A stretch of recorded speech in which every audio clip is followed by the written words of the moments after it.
Hey everyone, I hope आप सभी एकदम बढ़िया होंगे। आज हमारे साथ है हर्षिता। हर्षिता, सबसे पहले थैंक यू सो मच आज हमें ज्वाइन करने के लिए। आज के आपके इस टॉपर्स इंटरव्यू से बहुत सारे बच्चों को मदद मिलने वाली है।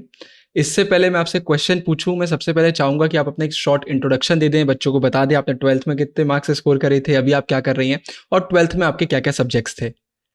Thank you so much, Bhaiya, for having me here. So, hi everybody, I'm Harshita, and मैंने क्लास 12th में I've scored a 97%, and मेरे क्लास 12th में सब्जेक्ट्स थे English core, political science, history, legal studies and psychology, and I've scored a pretty much decent score in CUET as well, and right now I'm pursuing political science honors from Gargi College, Delhi University. Okay, perfect. बहुत सारे बच्चे हैं जो future में political science honours भी करना चाहते हैं, तो डेफिनेटली आगे हम उसकी भी थोड़ी आपसे बात करेंगे। हर्षिता, जैसा कि मैंने आपको बताया था कि अब बोर्ड एग्जाम बहुत पास आ गए, 11th वालों के एग्जाम भी बहुत पास आ गए, तो आज के इंटरव्यू में मेरे ज़्यादातर क्वेश्चन इसी रिलेटेड रहेंगे कि आपने अपना एंड में प्रिपरेशन कैसे करा था। इनफैक्ट आप लोगों के टाइम पर CUT का प्रेशर भी ज़्यादा था, क्योंकि नया नया आया हुआ था, तो वो भी एक बहुत बड़ी प्रॉब्लम थी, और ट्वेल्थ भी आप लोगों ने साथ में मैनेज करा। तो पहला क्वेश्चन तो मेरा आपसे यही रहेगा कि जितना आप याद कर सकती हैं, आखिरी महीना बचा हुआ है बोर्ड एग्जाम का, तो आपका पूरा दिन कैसा रहता था, कैसे आप अपना मतलब प्लानिंग करती थी दिन भर का। I still can remember, यही वो टाइम था, like even if I remember last year this time only, मतलब I was not a early bird, not at all. मैं मतलब रात में ही पढ़ना पसंद करती थी. So yeah, I used to wake up at around like 11 a.m., 10 a.m. kindish, and उसके बाद like 1-2 घंटा दे के for my all morning routine, I used to start studying. So basically it's like I can't study for like more than 1.5 घंटा या 2 घंटा, like at a stretch. वो मेरा फिर वहां से बर्नआउट स्टार्ट हो जाता था. सो या 2-2 घंटे का सेशन होता था, उसमें 1 घंटे का 1.5 घंटे का ब्रेक होता था. कभी मुझे ज्यादा चाहिए होता था, मैं ज्यादा भी लेती थी. तो पूरा दिन वैसे ही मैनेज करती थी मैं. Towards the end if I से यस, लाइक जनवरी के स्टार्टिंग में ही लाइक प्रेशर बनना शुरू हो जाता है कि yeah now the board exam are like very पास में, and you have to now with full focus study. घर पे प्रेशर होता है, फैमिली प्रेशर होता है, रिलेटिव्स भी बहुत सारे होते हैं हमारे who are like अरे तुम तो बोर्ड एग्जाम्स दोगे एंड एवरीथिंग. सो या मतलब उसमें था, but like managing the day well was a key to get this percentage for me if I say. So time manage करना, डिस्ट्रैक्शंस को हटाना एंड फुल फोकस के साथ करना. Consistency was very important. Hard work is important, but yes consistency और smart work के साथ भी आपको वो करना पड़ेगा, बिकॉज अब एंड का टाइम है. Nearly like 20 days are left for the board exams, and अब अगर आपको लाइक अच्छा स्कोर करना है तो पूरी अपनी मेहनत झोंक दो इसमें. अब बस you have nothing to do at all. कुछ नहीं देखना क्या फैमिली में हो रहा है, क्या हो रहा है, कुछ नहीं. जस्ट फुल फोकस के साथ पढ़ाई पे बस ध्यान लगा लो. अब आपने हर्षिता 2-3 चीज़ें बोली, कंसिस्टेंसी बहुत इंपॉर्टेंट है, प्लानिंग करना बहुत इंपॉर्टेंट है, लेकिन यहीं पर एक और क्वेश्चन आता है, बच्चों को पता है बट उसे हो नहीं पाता है, तो लाइक आप कैसे कर पाती थी? लाइक आपको पता होता था पहले से कल मुझे क्या करना है, परसों मुझे क्या करना है, या फिर मतलब कैसे आपने सारी चीज़ों को मैनेज करा, वो मोटिवेशन कहाँ से आता था? तो see I was also very normal student. मैं भी लाइक यूट्यूब पे जाकर देखती थी कि मतलब how to plan my day, कैसे अच्छा स्कोर करना है. And then I use to find a lot of toppers time table कि सुबह 6 बजे उठो, 5 बजे उठो. बट हम सबको पता है वो नहीं हो पाता है फॉलो. अगर आप एक पूरा प्रॉपर टाइम स्लॉट दे दोगे कि 6 से 7 मुझे उठना है एंड सब काम करना है, वो नहीं हो पाता है. हमें पता है कि हम कुछ दिन आलस कर जाते हैं, हाँ, कुछ दिन हमारा मन नहीं करता है. हाँ, तो लाइक टाइम टेबल वाला thing I feel for me, like personally मुझे लगता है कि it's a very big flaw. मुझसे तो नहीं हो पाता कभी भी, एंड बहुत बच्चों से नहीं हो पाता है. So instead of that time table you try to make a to do list, right? या तो आप रात को सोने से पहले बना दो कि आज मुझसे ये हो पाया, ये नहीं हो पाया, तो कल मैं इसको शिफ्ट करूंगी. बट ऐसा नहीं होना चाहिए कि every day you are doing the same thing, कि अगर आज नहीं हो पाया फिर वो कल परसों दोबारा, फिर उसके बाद भी दोबारा वही सेम चीज. Write to complete. या तो आप स्मॉल टास्क रखो अपने, राइट? या तो अगर स्मॉल टास्क नहीं रख पा रहे हो आप, you are like this thing कि अब मुझे तो बहुत सारा लिख देना है एक दिन में कि ये भी कर लूंगा, ये भी कर लूंगा, ये भी कर लूंगा, बट वो नहीं हो पाता है, राइट? Be realistic. आपको पता है कि आप कितना कर पाओगे, आपको पता है कि कितना मेरी कैपेसिटी है कि मैं एक दिन में इतना ही कर पाऊंगी. अगर इतने इससे ज्यादा करूंगी, मेरे दिमाग में सब खिचड़ी बन जाएगा वो लास्ट में. तो वो नहीं होना चाहिए. Plan your day accordingly. And yes, अगर आप मुझसे पूछोगे तो मैं रात में ही, मतलब I had a diary kind of a thing, and मैं वो रात में ही प्लान करके सोती थी कि अगर मैंने आज पॉलिटिकल साइंस का ये चैप्टर करा है ऑफ बुक 1, तो अगले दिन मुझे यही चैप्टर पहले रिवाइज करना है एंड उसके बाद दूसरा चैप्टर स्टार्ट करना है, no matter what. I know many students का यही प्रॉब्लम होता है कि रिविजन नहीं कर पाते हैं वो. They go on to like completing the syllabus, they go on like अब ये करना है, ये करना है, ये करना है, पर वो रिवाइज नहीं कर पाते. पर उसका कोई फायदा नहीं होता, बिकॉज एट लास्ट आपको रिविजन ही करनी है. आपको जब वो चीज याद ही नहीं रहेंगी आपने क्या पढ़ा है पहले, तो आप आंसर में क्या लिख पाओगे. And if you ask me, like बहुत सारे बच्चे ऐसे होते हैं जो बस पढ़ पढ़ के याद कर लेते हैं. वो रीड करते हैं, वो याद कर लेते हैं. But to be very honest, CBSE board exams are not like a बच्चों का खेल. उसमें आपको आंसर राइटिंग आना चाहिए. And for the humanities you have a stream जहां पर answer writing is very important. तो आपको लाइक बचपन से, नॉट लाइक बचपन से नहीं, बट या 12th के स्टार्टिंग से ही आपको ये शुरू करना है आंसर राइटिंग की प्रैक्टिस. नहीं करी अभी भी कोई बात नहीं, you still have time. Just whatever you are learning, close your book, close your notebooks, everything, notes सब बंद कर दो, एक रजिस्टर निकालो and start writing your answer. And then उसको एनालाइज करो कि आपने कहाँ कहाँ गलती करी थी उसमें. एंड फिर आपको पता चलेगा कि हाँ, दिस वॉज माई मिस्टेक, ये मैं अच्छा कर सकता हूँ, ये नहीं रिपीट होगा, एंड इसमें और क्या ऐड कर सकता हूँ. And like I want to tell you like everybody this कि towards the like starting of the Feb, I found out कि सीबीएसई पे लाइक टॉपर्स की आंसर शीट्स भी अपलोड होती हैं, राइट. तो मुझे नहीं पता था कि ये भी कुछ होता है, because like class 10th I did from ICSC and 12th was like very different from for me. वहां पर इतना आंसर राइटिंग का चीज नहीं होता है, वहां पर आपको सिर्फ वैल्यू पॉइंट्स लिखने पड़ते हैं, पर यहाँ पर आपको इतने बड़े बड़े आंसर्स लिखने पड़ते हैं. तो लाइक 12th लाइक फरवरी के स्टार्टिंग में ही लास्ट ईयर, तो आई फाउंड आउट कि टॉपर्स की आंसर शीट्स भी अपलोड होती हैं सीबीएसई की वेबसाइट पे. तो आई रेफर टू देम. मैंने बहुत सारी चीजें उसमें से ग्रास्प करी, उसमें से अपने इनपुट्स लिए कि मैं क्या क्या डाल सकती हूँ, and then I made my answers. मैंने नोट्स भी ऐसे ही फॉर्म में बनाए थे कि मैं आंसर राइटिंग की प्रैक्टिस कर रही हूँ, एंड मैं उन्हीं आंसर्स को बार बार रिवाइज करती थी. बहुत सही, बहुत सारे यहाँ पर इंपॉर्टेंट पॉइंट्स हर्षिता ने बोले हैं, आपको पता होना चाहिए. मैं कई बार आप लोगों से बोलता हूँ कि ह्यूमैनिटीज़ में आंसर राइटिंग सबसे इंपॉर्टेंट है. बहुत सारे बच्चे ऐसे रहते हैं जिनसे आप मतलब कुछ भी पूछ लो उनसे सब बनता है, बट वो लिख नहीं पाते हैं. अगर आप आंसर शीट में एक्सप्रेस नहीं कर पा रहे तो चेकर को पता ही नहीं है ना कि आपसे बनता है या फिर नहीं बनता है. ये चीज़ तो आपसे बनना चाहिए. यहाँ पर एक और पॉइंट आता है टाइम टेबल वाला. बहुत सही आपका पॉइंट है. इनफैक्ट कल ही की बात है, मुझे मैसेज आया कि आप मुझे एक टाइम टेबल बता दीजिए कि मुझे सुबह 5 बजे से रात के 12 बजे तक क्या करना है.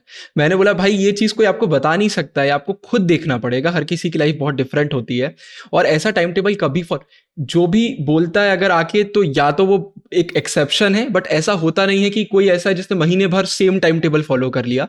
फाइनल टाइम पे मेरे हिसाब से बेस्ट टाइम टेबल रहता है कि जब पढ़ पा रहे हो तब आप पढ़ लो.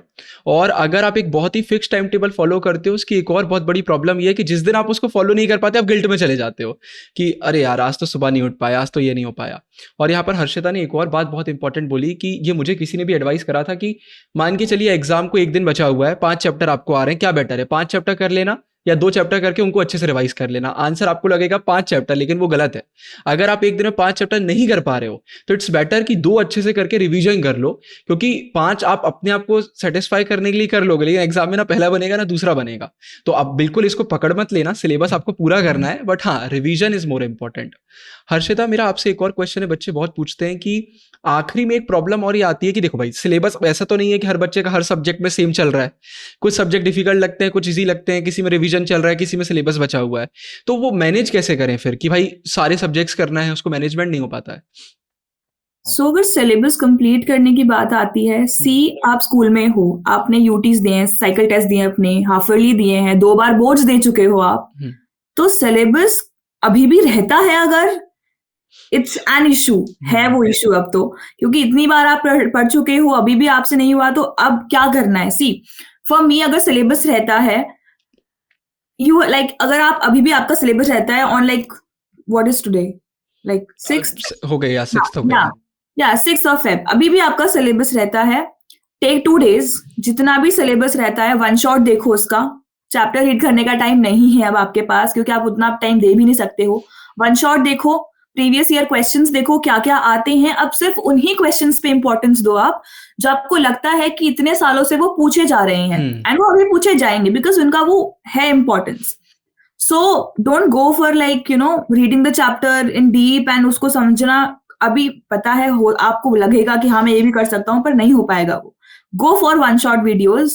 यूट्यूब पे देखो इतना सारा मटेरियल अवेलेबल है, इतने सारे एक्सप्लेनेशन अवेलेबल है, गुरु भैया के इतने सारे वीडियोज अवेलेबल हैं. Go for them and question answers के फॉर्म में उनको देखो. जो क्वेश्चंस पास्ट ईयर में आ रखे हैं उनको अटेम्प्ट करो, आंसर्स अपने खुद बनाओ, उनको रिवाइज करो. And if the syllabus is done, you are revising now, go on revising.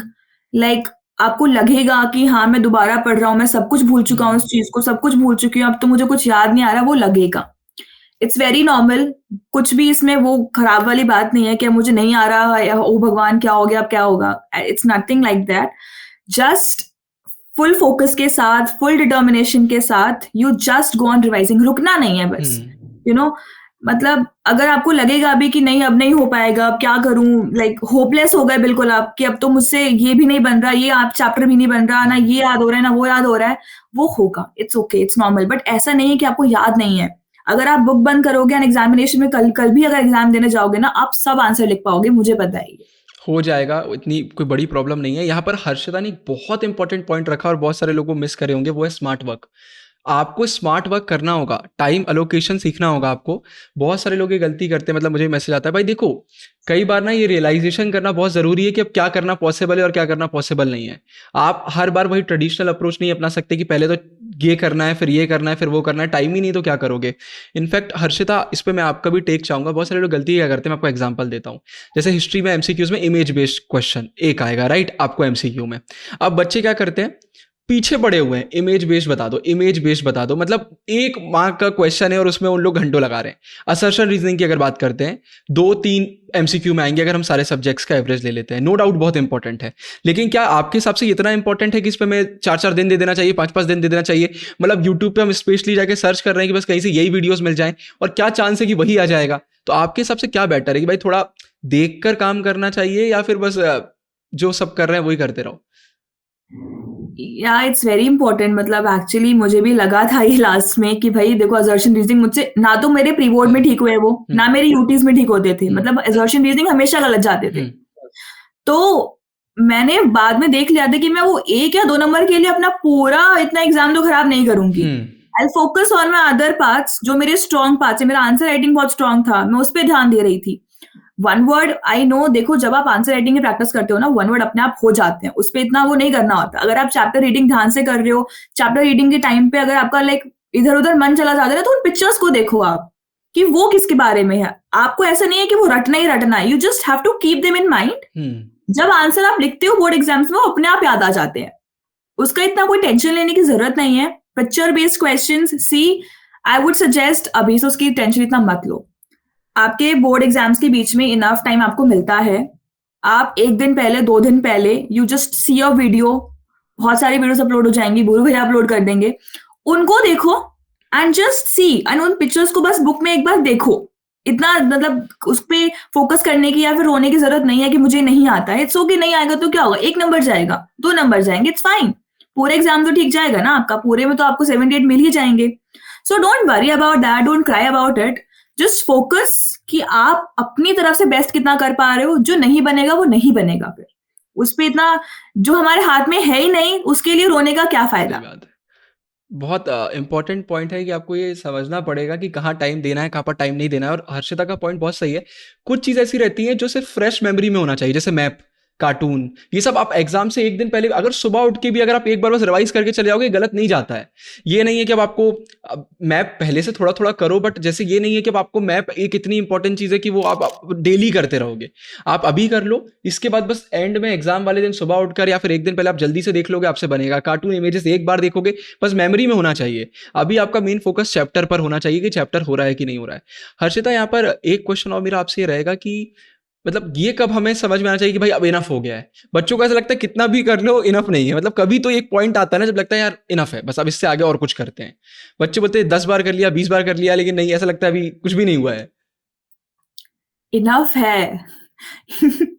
वो कभी नहीं लगेगा कि इनफ है, because every time you'll be like ये भी छूट गया, वो भी छूट गया। एग्जाम के 1 घंटे पहले तक आपको लगेगा भाई ये भी नहीं करा, मैं याद होगा या नहीं होगा। हाँ। It's okay, it's fine. अगर आपको लगता है, सी, इफ यू से इनफ, आई वुड नॉट से कि मतलब आपको कभी, अगर आपको लग रहा है ना कि इनफ नहीं है, you are ready for the exam. अगर आपको लग रहा है कि ये भी छूट रहा है, वो भी छूट रहा है, ये भी छूट रहा है, ये नहीं याद आ रहा, भाई आप रेडी हो, आपको बस एग्जाम देना है। अब आपको इस बात की टेंशन लेने की जरूरत ही नहीं है। बस like if I have to give you an advice like an elder sister, just see कि भाई आप 3 घंटे पहले एग्जाम के कुछ मत देखना, बुक खोलनी भी नहीं है आपको, वरना वो 3 घंटे वाली बुक जो आप खोलोगे ना, जो आपको ऑलरेडी आंसर्स याद होंगे वो भी भूल जाओगे आप, सब खिचड़ी बन जाएगी उसकी। Don't open your book 3 hours before the exam. आपको एक रात पहले पढ़ना है, आप पढ़ो। आपको पूरी रात जगना है, I would not suggest that, but क्योंकि मैं करती थी तो इट्स ओके, आप कर सकते हो। क्योंकि मुझे नींद नहीं आती थी एग्जाम से एक रात पहले। I use to study the whole night and then फिर मैं अगले दिन आके सो जाती थी। तो ठीक है, आप पढ़ सकते हो, आप रिवाइज कर सकते हो, आपको लग रहा है करो, इट्स फाइन। बट 7 बजे के बाद, बिकॉज एग्जाम स्टार्ट होता है 10:30 आई गेस। 10:30 हाँ। हाँ, 7 बजे के बाद बुक नहीं खोलनी है। बहुत बस बुक इंपॉर्टेंट बंद पॉइंट। कर लो, या what ever you feel like, meditation करना है, थोड़े गाने सुनने, डिवोशनल सॉन्ग सुनने हैं, मोटिवेशनल सॉन्ग सुनने हैं, just hear them. Mummy papa से बातें कर लो, भाई बहन से बातें कर लो। Don't worry about your exam. जितना आप टेंशन लोगे उतना स्ट्रेस बिल्डअप होगा, जितना स्ट्रेस बिल्डअप होगा वो आपको ही हार्म करेगा। So basically just mentally fit होना है, बट फिजिकली भी फिट होना है। उसके लिए you just have to be stress free. I know stress free नहीं हो पाते हम बच्चे, बहुत टेंशन होता है, बट थोड़ा ट्राई करो। I see it helps a lot, बहुत ज्यादा हेल्प करता है वो। ये पॉइंट बहुत इंपॉर्टेंट है। लाइक मैं बहुत रिलेट कर रहा हूँ, क्योंकि मैं अभी भी कॉलेज एग्जाम देने जाता हूँ। ट्रस्ट मी, मैं कॉलेज में नहीं लेके जाता बुक्स वगैरह, रखी रहती है बैग में। सब बोलते हो यार तू पढ़ नहीं रहे। मैंने भाई, अब वो मुझसे किसी ने एडवाइस शेयर करी थी, मैं वही शेयर करना चाहूँगा। अगर आपने साल भर कुछ करा है तो आखिरी में करो ना करो फर्क नहीं पड़ता, और अगर आपने साल भर कुछ भी नहीं करा है तो भी फर्क नहीं पड़ता। अब आखिरी में कुछ नहीं हो सकता। आखिरी में बैठ जाओ आराम से। सेंटर में क्या होता है, अब आप जाओगे, एक दौड़ा हुआ दोस्त आएगा कि यार इसका आंसर क्या, आप टेंशन में चले जाओगे। और टेंशन में क्या होता है, उस समय तो कुछ नहीं होगा, लेकिन एग्जाम में पता चले कोई क्वेश्चन ही गलत पढ़ लिया आपने, कोई क्वेश्चन ही आपसे स्किप हो गया बहुत, क्योंकि स्ट्रेस में गलतियां बहुत होती हैं, टाइम मैनेज नहीं हो पाएगा। तो अभी पढ़ो और आखिरी में बिल्कुल टेंशन मत लो।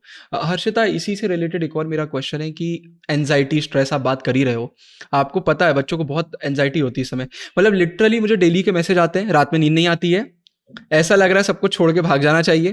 कुछ लोग तो ऐसे ऐसे मैसेज लिखते हैं, मतलब ऐसा लगता है उनकी जिंदगी खत्म होने वाली है, और मतलब बहुत स्ट्रेस हो जाता है। कुछ का कहना है कि घर वालों की एक्सपेक्टेशन बहुत ज़्यादा है। कुछ बच्चे बिल्कुल परसेंटेज पकड़ के बैठ गए कि अगर मेरे 98 नहीं आए तो मतलब मेरा तो काम खत्म है।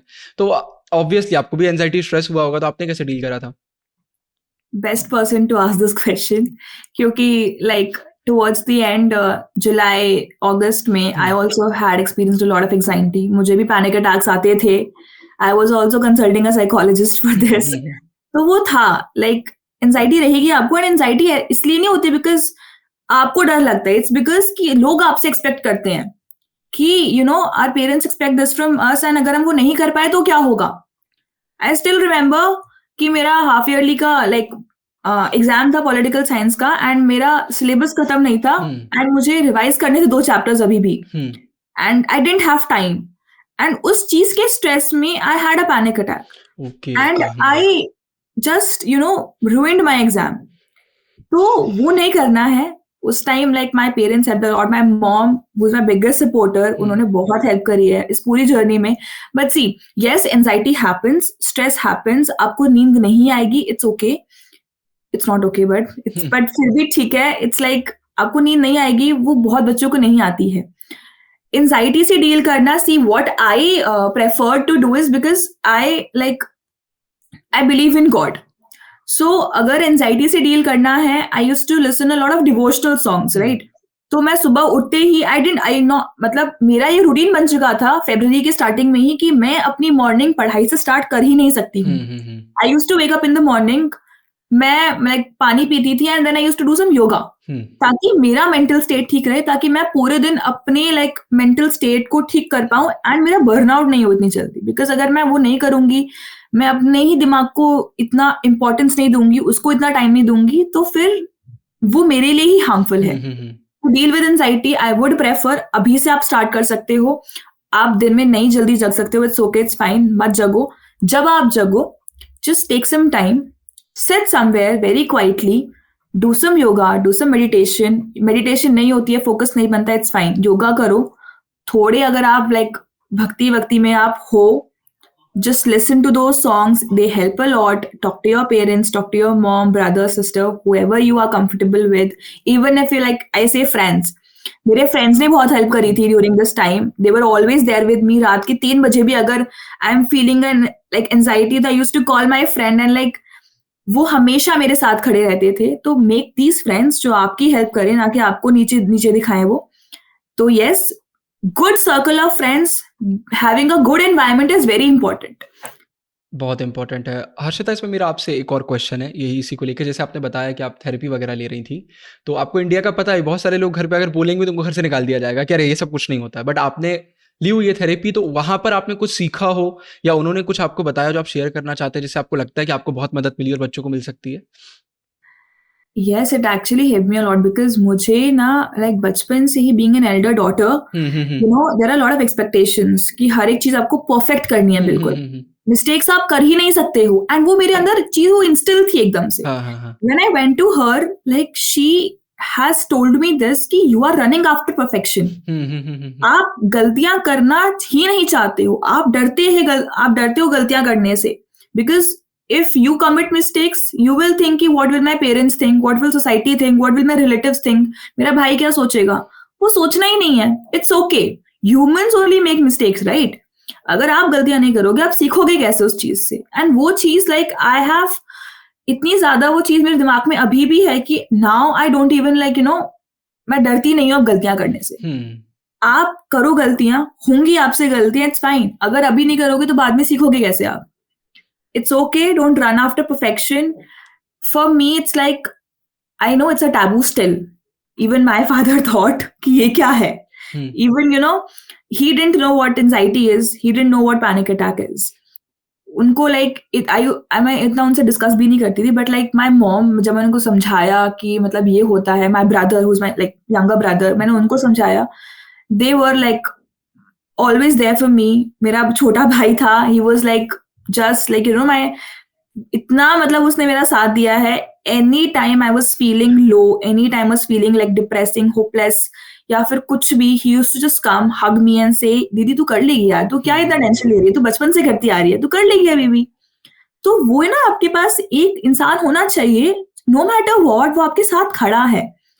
इवन इफ योर छोटा भाई बहन जो भी है आपके पास, मम्मी पापा कभी कभी कर देते हैं थोड़ा सा लाइक, यू नो, कुछ ऐसी चीजें वो बोल देते हैं जिनसे आपको हर्ट हो जाता है।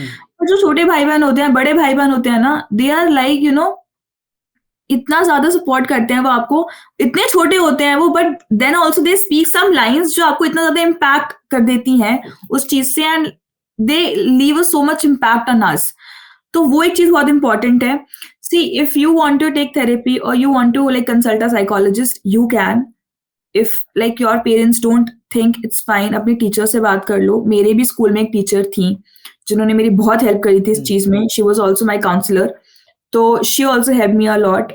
But yes, it doesn't like, you know, होगा थोड़ी डिफिकल्टी आपको भी आएगी उनसे शेयर करने में, बट मतलब बाद में आपको करना पड़ेगा, बिकॉज आफ्टर ऑल वो आपके ही लिए है वहां पर, वो आपको ही हेल्प करेंगे उस चीज से। बहुत इंपॉर्टेंट पॉइंट है ये। इनफैक्ट थेरेपी में एक और चीज़ मैं बोलना चाहूँ, मैंने रिसेंटली बहुत बुक्स पढ़ ली हैं अभी एंजाइटी के ऊपर, क्योंकि ये एक चीज़ मैं जिस पे जानना चाह रहा था। एक बहुत इंपॉर्टेंट पॉइंट ये आता है कि कई बार ज़रूरी नहीं है आपको एक ऐसे थेरेपिस्ट की ज़रूरत है जिसका डिग्री है, मतलब कि हाँ भाई ये थेरेपिस्ट है। कई बार अगर कोई ऐसा है जो सेम आपकी सिचुएशन से गया हुआ है और अब वो लाइफ में बेटर कर रहे हैं, तो वो भी बहुत अच्छा थेरेपी का काम कर देते हैं।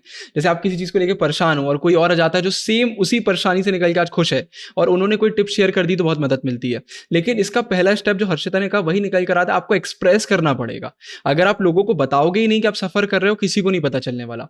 और कुछ बेसिक चीज़ें यार जो कोई भी फॉलो कर सकता है, भले ही आपको इतनी एंजाइटी हो, बहुत एंजाइटी हो। पहला जैसा बताया मेडिटेशन, एक उससे अंतर आता है, आपको पता चले चाहे ना चले। अगर आप सुबह उठ के अच्छे डिवोशनल सॉन्ग्स या फिर जो भी आपको अच्छा लगता है, अगर आप वो सुन रहे हो और उसके बाद आप थोड़ा मेडिटेशन कर रहे हो, बहुत अंतर आता है। ग्रेटिट्यूड से बहुत अंतर आता है। आपको कभी भी ऐसा लगे कि यार अजीब लग रहा है, आप ये सोचो कि लाइफ में मतलब बहुत अच्छा आपके पास ऑलरेडी है, उससे आप बेटर फील करते हो कि भाई आप पढ़ तो पा रहे हो, एटलीस्ट बहुत सारे लोग हैं जो पढ़ भी नहीं पा रहे हैं। तो ये जब आपको थोड़ा सा रियलाइजेशन होता है, बेटर फील करते हो।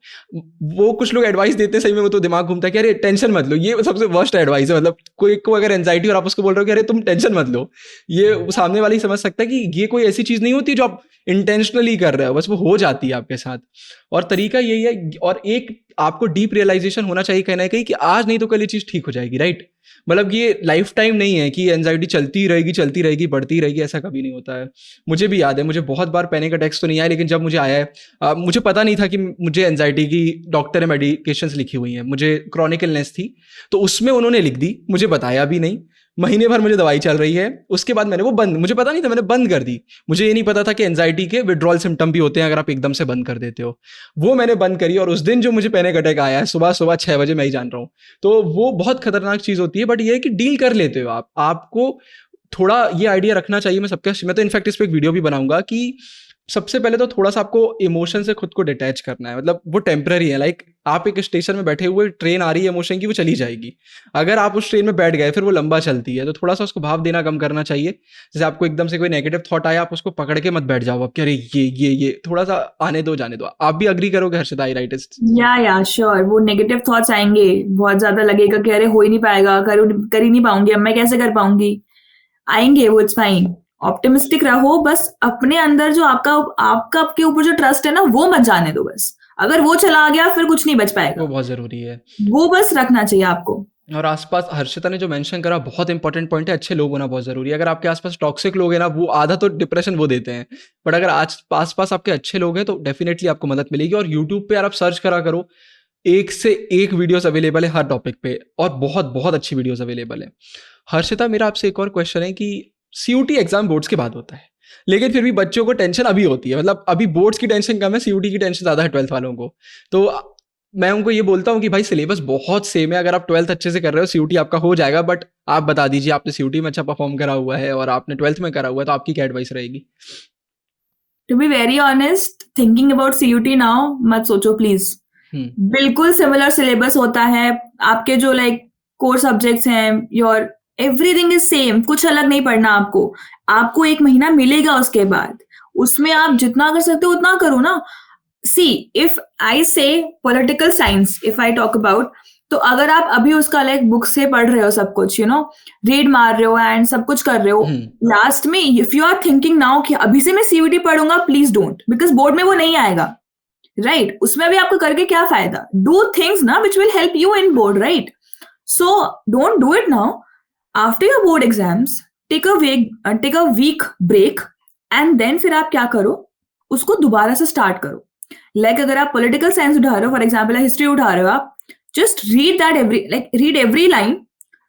आपकी ट्विन रोज पे फसना पक्का सीरीज आती है, follow that, just think, refer to books, refer to CUT के पास्ट ईयर पेपर्स भी होते हैं, उनको रेफर करो, रीड करो बुक्स को, एनसीईआरटी रीड करो, इट्स वेरी इंपॉर्टेंट।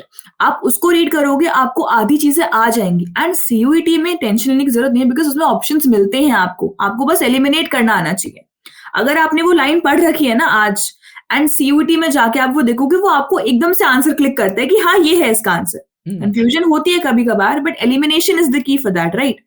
तो आप उसको पढ़ो, अभी उसका टेंशन लेने की जरूरत नहीं है। Please don't stress about CUT now.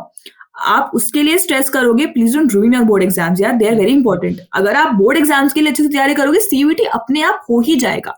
बस एक इंग्लिश का उसमें होता है which is very different, but बाकी के जो कोर एग्जाम्स होते हैं आपके, they are very similar, like most of the things are very similar to this. बस आपको extra boxes, do you know and those boxes आपको बस पढ़ने होते हैं एक्स्ट्रा। बाकी it's very easy, don't stress about CUT. आसान है वो, आप पढ़ो, जी जान लगा के पढ़ लो, उसके बाद बस आपको रीड करना है, वो आपको आराम से क्लिक कर ही जाएगा। टेंशन नहीं लेना। इनफैक्ट मैंने कितनी बार बता भी दिया, सीयूटी में इस बार हम पूरा प्रिपरेशन कर रहे हैं, चैनल पर भी बहुत वीडियोस आएंगी, बैचेस आ रहे हैं, सब कुछ आ रहा है। और बोर्ड्स और सीयूटी में ज़्यादा डिफरेंस नहीं होता है, सब हो जाता है, सब करते ही हैं। हर्षिता, मेरे आखिरी के 2-3 क्वेश्चन है आपसे। पहला क्वेश्चन तो यही रहेगा कि गैप डेज की अगर हम बात करते हैं, हालांकि अभी टाइम है बट फिर भी बच्चे अभी से मैसेज कर रहे हैं, लाइक गैप डेज में आपने कैसे प्रिपरेशन करा हुआ था? अभी से आपने टेंशन ली थी? कुछ सब्जेक्ट में बच्चे ने 1-1 2-2 दिन का गैप मिला हुआ है तो उन्हें बहुत टेंशन रहती है, तो आप उसमें अगर कोई अपना इनपुट देना चाहो। So by God's grace, I've gotten like lot of gap days in my board exams.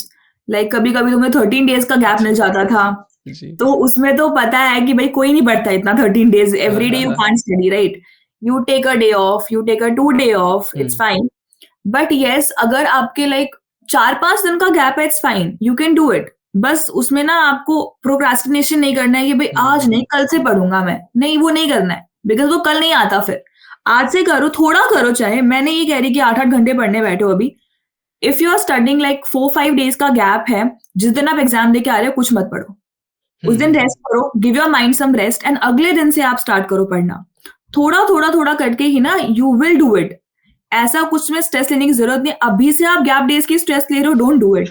हाँ बट हाँ, कुछ कुछ सब्जेक्ट्स में होगा कि भाई 2 दिन का गैप है, 3 दिन का गैप है, सिलेबस ज्यादा होगा, रिविजन करने का टाइम नहीं होगा, तो उसके आप अभी से कर लो। You still have time, right? तो उसका आप रिविजन करना है अभी से कर लो, थोड़ा लर्न करना है, या फिर कोई चीज ऐसी है जो आपको समझ में नहीं आ रही, अभी समझ लो, उसको बाद में रिवाइज कर लेना। So don't just stress about gap days में। आप वही दिक्कत होती है ना, यू स्ट्रेस अबाउट फ्यूचर। आपके पास जो भी हाथ में है उसको तो यूज करो पहले, फ्यूचर की बाद में स्ट्रेस करना वो बात की बात है ना। अभी आपके जो हाथ में है वो टाइम, उसको यूटिलाइज करो। आप फ्यूचर के चक्कर में वो आज का दिन पूरा बर्बाद कर दोगे। टाइम वेस्ट करना है वो माइंड की आदत ही होती है, बस आज को फोकस ना करके हर चीज़ पे टाइम पास। और मैं स्ट्रेटेजी वीडियोस बनाऊंगा, अगर आपको 2-2 3-3 दिन का गैप मिला है चैनल पर वीडियो आएगी।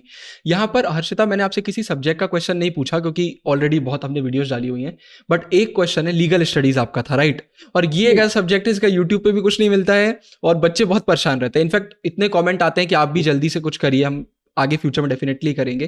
तो इसका आप मुझे एक प्रॉपर स्ट्रेटेजी बता दो, आपने कैसे प्रिपरेशन करा था, कहाँ से करा था, कौन से चैनल से करा था, सब कुछ बता दो आप। फॉर लीगल स्टडीज मैंने बहुत चैनल्स देखे थे, कोई तो मिले कुछ नहीं मिला था मुझे। उसके बाद में लास्ट में फिर लाइक नहीं, बट मुझे क्योंकि जब मुझे पता चला कोई चैनल्स है ही नहीं उस पे, तो मैंने ना स्टार्टिंग से उसका तैयारी करना शुरू कर दिया था। फॉर एग्जाम्पल, बिकॉज क्यों, लीगल स्टडीज एक ऐसा सब्जेक्ट है जहाँ पर वो लॉ के जो वर्ड्स होते हैं, राइट, वो बहुत इंपॉर्टेंट होते हैं। आप उनके टर्म्स चेंज नहीं कर सकते हो। You can not even like अगर आप एक टर्म चेंज करते हो पूरा मीनिंग चेंज हो जाता है सेंटेंस का। तो for that I can say कि मतलब your teachers will guide you for that. उनकी बात सुनो। My teacher Jyoti ma'am was very like supportive in this case. मैं उनको रात को 2 बजे मैसेज करती हूँ, she was just like always ready and used to just text me in like 10 minutes कि हाँ this will be the answer. So teachers are very important if you don't find something on YouTube. But yes, if you ask my strategy, मैंने शुरू से पढ़ना शुरू करा था कि मतलब अक्टूबर नवंबर I started studying legal studies का पूरा सिलेबस मैंने दिसंबर तक एंड कर दिया था वो। उसके बाद से I just revised it, क्योंकि उसमें ऐसा होता है कि it's not easy to remember those terms. बहुत मतलब डिफिकल्ट होता है, कभी कभी भूल जाते हो, कभी कभी आप कुछ का कुछ मतलब बना देते हो एंड देन यू सी अरे भाई मैंने क्या कर दिया ये।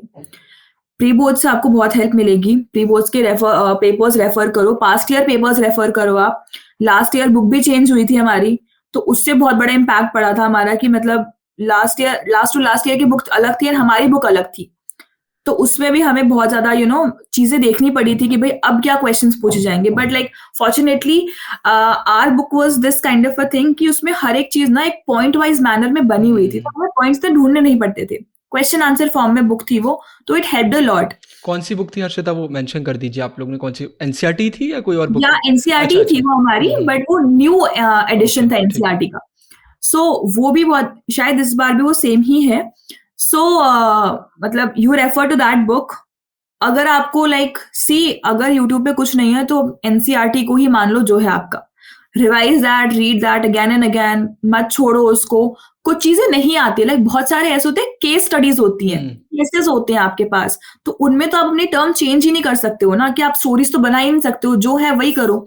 सो उस चीज में आपको करना है कि रिवाइज दैट, कि मतलब क्या है उसका, मैम से पूछो, चैट जीपीटी से पूछो कि भाई इस केस स्टडी का मतलब क्या है, इसमें क्या क्या इंपॉर्टेंट है, क्या क्या आप लिख सकते हो, उसको देखो।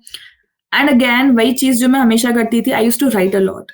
तो I was a student who can not just read and just learn the things. मुझे प्रॉपर पेन एंड पेपर चाहिए होता है, मैं लिख लिख के पढ़ती हूँ। तो वो उसने मेरी बहुत ज़्यादा हेल्प करी थी कि whenever I am studying legal studies मैं उसको पढ़ूँगी एंड मैं ऐसा भी नहीं कि मन-मन में पढ़ती थी मैं। I used to just speak it out. मैं चिल्ला-चिल्ला के पढ़ती थी कि मैं मेरे यहाँ पर इमेजिनरी स्टूडेंट्स बैठे हैं, मैं उनको पढ़ा रही हूँ and then I used to study like this. तो वो करती थी। उसके बाद मैं उसी आंसर को अपने रजिस्टर में लिखती थी and then I used to check कि हाँ, मैंने ये करा। ये करो आप। उसके बाद पास्ट ईयर पेपर्स मिलेंगे आपको, बहुत सारे मिलेंगे, उसको रेफर करो। बट हाँ, कभी-कभी होता है कि legal studies is very unpredictable. कभी-कभी आप जो क्वेश्चंस पढ़ते हो, जो क्वेश्चंस आपको लगेंगे आएँगे, वो नहीं आते हैं।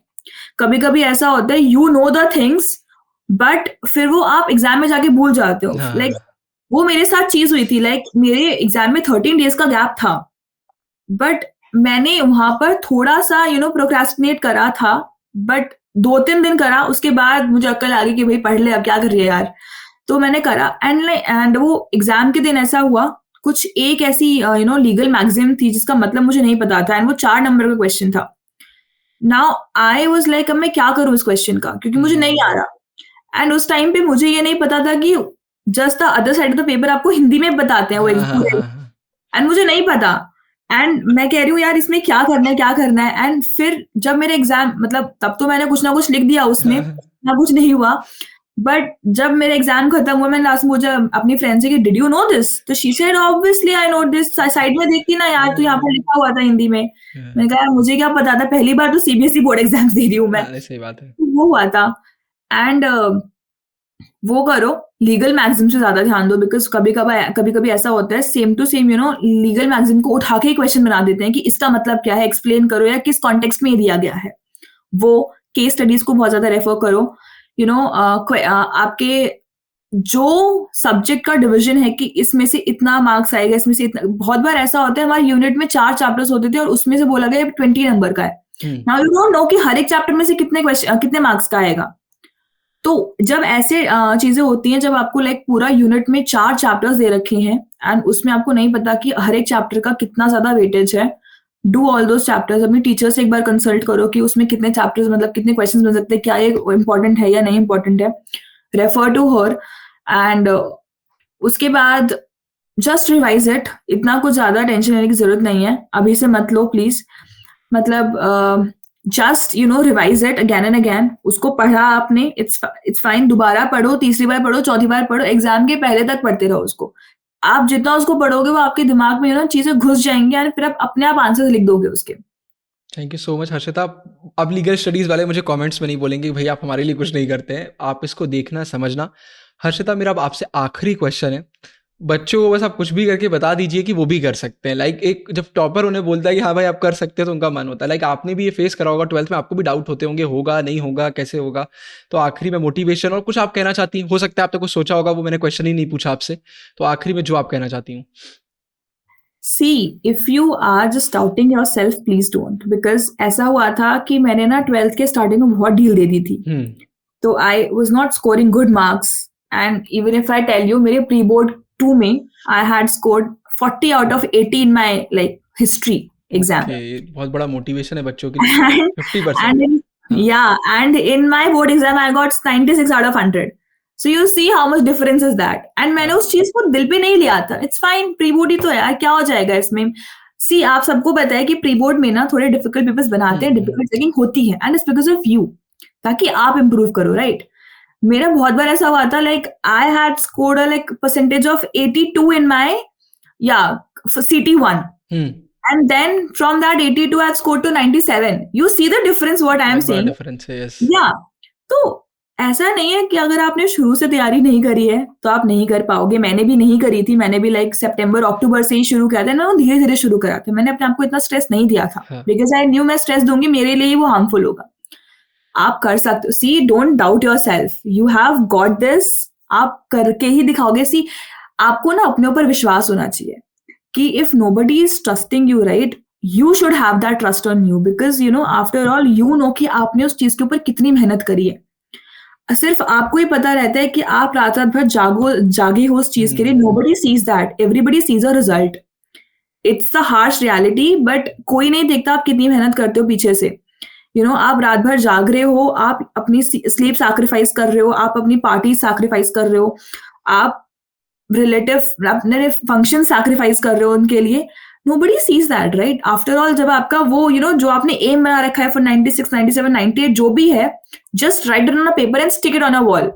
रोज उसको देखो, एंड जब आप रोज उस चीज को देखोगे, you will have that kind of confidence in you कि yes I can do it. Yes, some days will be like नहीं हो पाएगा, मैं हो ही नहीं रही, डिमोटिवेशन आएगी, it's okay, it's fine, burnouts होते हैं।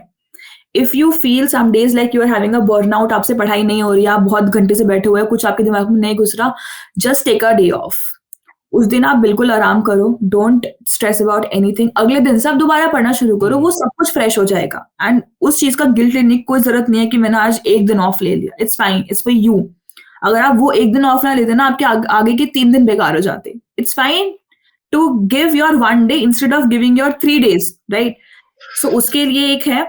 And motivation, yes, again, I'll be like focusing on this part.